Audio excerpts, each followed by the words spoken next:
Yang mempunyai potensi justru kita mungkin lebih berkualitas ya, katanya perempuan tuh lebih tough ya, lebih apa ya, kuat ya, lebih kuat ya, gitu ya istilahnya dia. Karena kan memang udah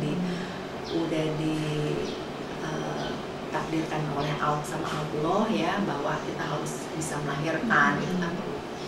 Perjuangan gitu. Iya.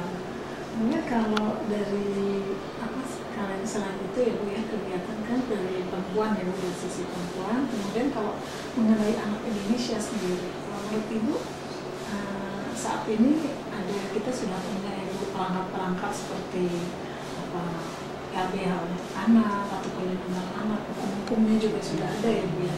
Tapi sejauh ini masih ada juga yang katakan anak yang menjadi korban dari orang tua sendiri. Ya, gitu. Ya jadi begini, memang dari pemerintah sendiri, negara itu dari perangkat hukumnya sudah cukup, ya sudah lengkap, dan kita meratifikasi yang akhirnya kita mempunyai Undang-Undang Perlindungan Anak. Nah kemudian Undang-Undang Perlindungan Anak ini aturannya, kemudian dan implementasi, dan di daerah juga sudah ada perda-perda khusus anak, misalnya perda korban trafficking, perda pekerja terburuk bagi anak, itu sudah cukup. Nah tetapi negara ini dalam arti tanda kutip sudah melindungi dalam hal perangkat-perangkat hukumnya. Nah tetapi implementasinya dalam pelaksanaan Undang-Undang Perlindungan Anak dan kebijakan-kebijakan mengenai perlindungan anak itu masih sangat kurang. Contohnya anak di mana yang dijadikan korban.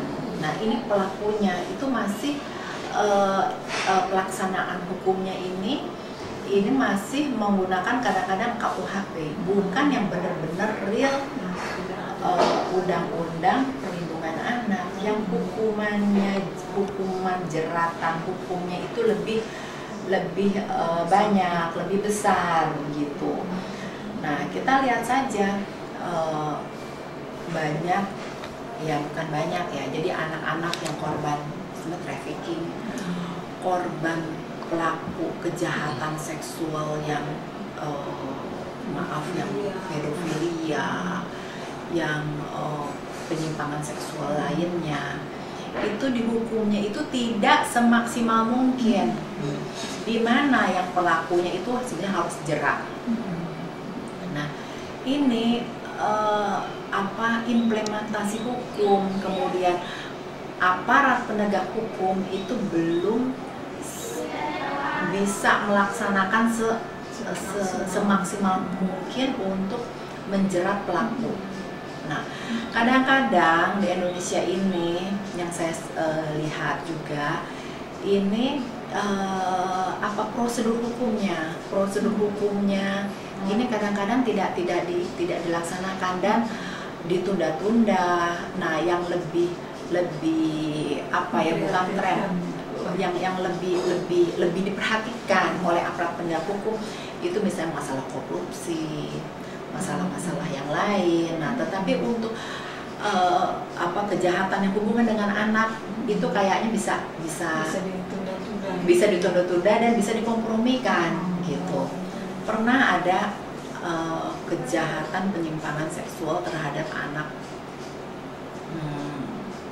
PAUD ya, anak pendidikan usia dini, itu di masih daerah Jakarta dan sekitarnya. Nah ternyata si pelakunya ini memang lingkungan sekolah, penyelenggara sekolah pelakunya. Nah tetapi akhirnya dibuat kompromi dengan si korban, dengan keluarga korban. Kebetulan keluarga korban ya tidak mampu, hanya diberikan uang 1 juta sampai 2 juta. dilepaskanlah itu pelaku tersebut begitu. Nah itu kan sebenarnya yang tidak membuat jerah. Jadi orang lebih berani melakukan, orang jadi efeknya ke orang lain itu bisa. Iya, serupa ya. Jadi anak ini ya masih di nomor 2 kan ya di dalam warga masyarakat. Nah sedangkan kalau di luar negeri kita lihat pembangunan jalan atau pembangunan ada suatu infrastruktur atau gedung, misalnya di Australia dengan anak diminta suaranya, anak dilibatkan, bagaimana pendapatnya mereka gitu. Terus ada di negara Kanada, di Amerika juga anak dilibatkan suara anak. Kalau di sini kan hak anak dan suara anak masih tidak didengar. Lebih-lebih bisa di dalam keluarga lah, bukan keluarga yang kurang mampu, keluarga yang ekonomi cukup mampu, ekonomi menengah ya. Itu masih ada orang tua yang memaksakan keinginan orang tua itu terhadap anak. Ya misalnya harus sekolah di sini, harus bidangnya ini, mengikuti jejak orang tua, begitu. Dan ada yang tidak mau ikut les atau bimbingan bimbel itu, anak sampai dicubitin, sampai disilet-silet, dikasih air cabe. Nah kemudian saya panggil itu orang tua, kenapa kok bisa melakukan seperti itu, begitu ya. Ini anak-anak saya, ibu kan tidak tahu saya ngurus anak ini, yang ngasih makan juga saya, yang hamil 9 bulan juga saya. Nah tetapi kan wawasan pendapat mereka orang tua itu tidak bisa anak itu dianggap anak sendiri, anak keluarga, tetapi anak masyarakat dan anak negara setelah ada undang-undang perlindungan anak begitu. Kalau begitu kita misalnya Bu, kita melihat sesuatu hal terjadi yang ketidakadilan kepada anak itu, berarti ibunya sendiri yang melaporkan, kita juga berhak untuk untuk melaporkan ada bukti, ada saksi, dilaporkan kepada kepolisian, aparat penegak hukum terdekat ya, dengan ada bukti, ada foto. Nah kemudian kita berdasarkan ada di klausur undang-undang perlindungan anak, di mana kalau hak-hak anak diabaikan atau anak tidak disekolahkan, itu juga sudah melanggar hak anak begitu. Misalnya suara anak itu harus didengar, suara anak tidak didengar itu sebenarnya sudah melanggar hak anak. Kemudian kalau misalnya anak dicubit oleh orang tuanya, ada yang melihat anak ini mengadu dan bisa itu pernah dibawa ke Komisi Perlindungan Anak Indonesia. Ya orang tuanya kita tegur, kalau orang tuanya tidak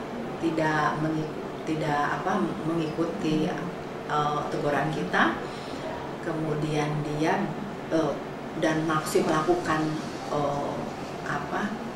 pelanggaran hak anak atau menyiksa anak, itu ada hukumnya. Orang tua justru kalau orang tua atau masyarakat lingkungan keluarga, misalnya orang tuanya, kakaknya atau tantenya melakukan itu, ada tambahan hukumnya, tambahan sepertiganya. Jadi kalau gitu kita peran masyarakat ya, social workshop itu. Iya, memang peran masyarakat ada di dalam salah satu pasal di dalam Undang-Undang Perlindungan Anak, bahwa masyarakat kalau yang mengabaikan, misalnya ada anak jerit-jerit disiksa sama orang tuanya, kita mengabaikan, itu juga masyarakat juga kena, ada sanksinya di dalam Undang-Undang Perlindungan Anak, kalau nggak salah maksimal 3 tahun. Gitu. Jadi kita wajib harus kasih tahu ya. Betul. Gitu. Jadi mungkin sosialisasi Undang-Undang Perlindungan Anak masih kurang ya. Belum sampai ke end user ya, jadi ke masyarakat itu sendiri ya. Menarik juga tuh Bu, kalau misalnya kita bisa melakukan seperti kampanye. Betul.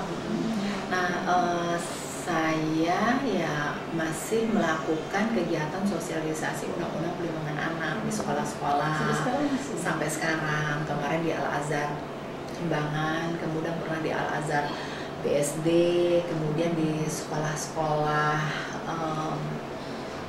SD, tingkat SD, SMP gitu. mereka tahu ya bahwa mereka punya Jadi hak. banyak, sebagian besar 90% mungkin ibu-ibu juga tidak tahu dan guru-guru juga tidak tahu. Tapi memang bukan dampaknya, pengaruhnya itu sangat besar setelah kita sosialisasi mengenai undang-undang perlindungan anak. Oh begini ya, oh begini. Ternyata menghardik anak itu tidak boleh. Itu sudah melanggar hak anak. Jadi misalnya manggil anak Adito gitu, Adito, dia udah, itu sudah melanggar hak anak. Jadi sudah kekerasan secara psikis, itu tidak boleh. Jadi kan kekerasan secara fisik dan psikis ya, itu tidak boleh dilakukan.